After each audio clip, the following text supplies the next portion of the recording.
Hi, I'm Jeanne Fiorini. Thanks for being here at the Tarot Tips. A subscriber asked if I would talk a little bit about the difference, kind of compare and contrast the Five of Swords and the Seven of Swords. So that's going to be the topic of this particular video. It's really common for there to be a lot of confusion around the swords.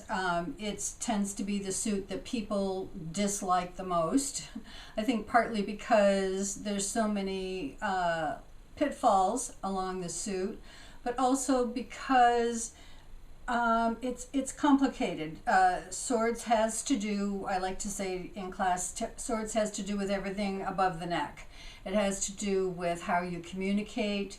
It has to do with how you express your thoughts. It has to do with what I think, how I conceptualize things, how clear I am about something in my mind or not clear, how I rationalize something, what my belief systems are. All of that heady stuff is what swords is.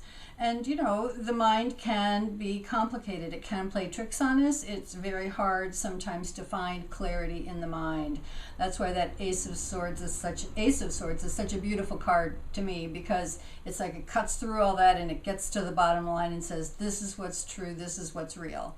But when we're in 5 and 7, things are not clear. And so we have to deal with that, but in different ways. So I think that this is a good case of, okay, let's pay attention to how these two cards are different and also how they're similar, and maybe tease apart the difference between the two. So I appreciate the question and the opportunity to take a look at these two particular cards. So obviously what they have in common, first of all, is that they're both sword cards. So they both are about thinking, deciding, how am I going to communicate, what am I going to communicate, and what's my position on something. Okay, so they're both sword cards.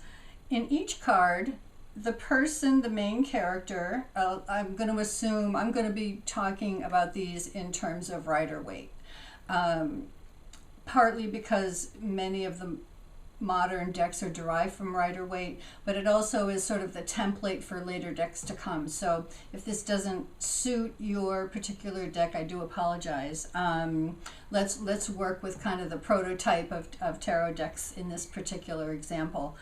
In the 5 and the 7, each person is holding some of the swords, but also there's other swords that are either on the ground or stuck in the dirt or something. So there's a combination of some that are held and some that are not held.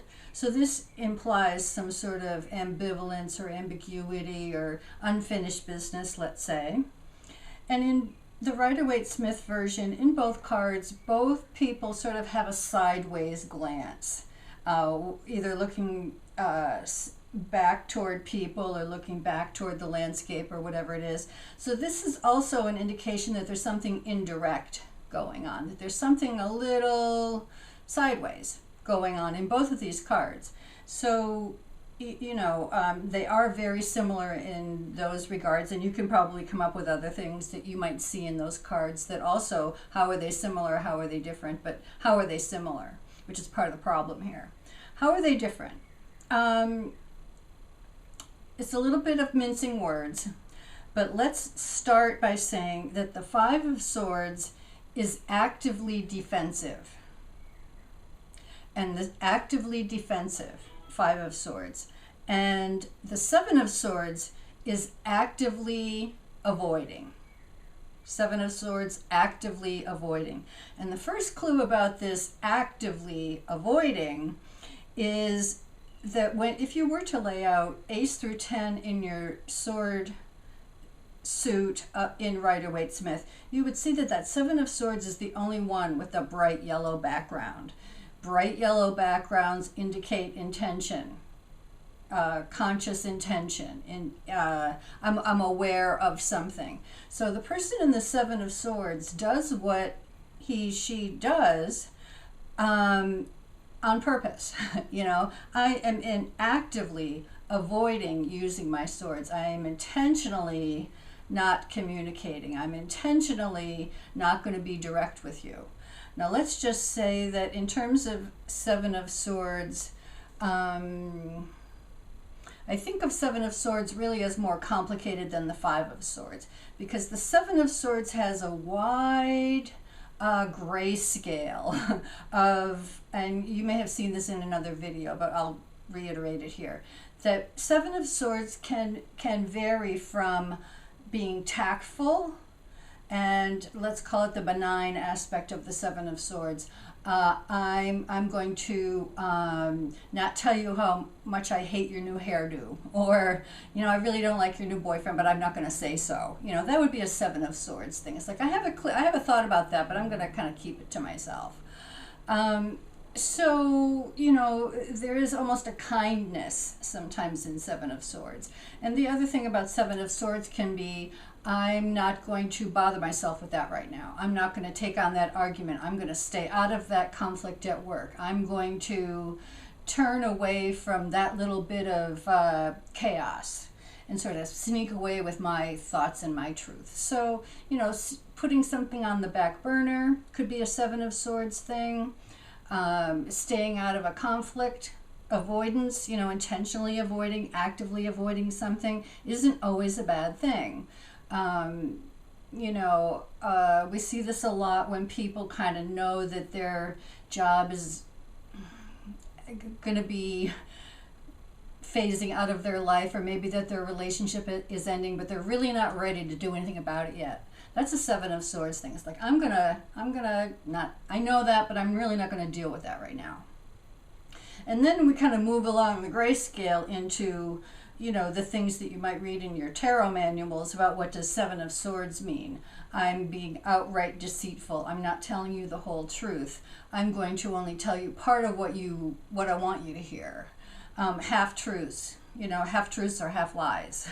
So the Seven of Swords can be about things that are very underhanded, things that are trying to be secretive, and really, you know, almost like the Devil card in its intention, like, I'm going to protect myself and whatever happens to you, oh well, kind of a thing. So again, big grayscale with the Seven of Swords about, you know, is this a kind and tactful and reticent thing that I'm doing, or am I really being outrightly misleading?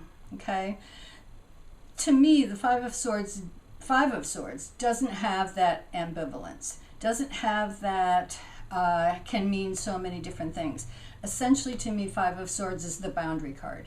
This is the person who stands in their truth in the moment, knowing that the final die has not yet been cast.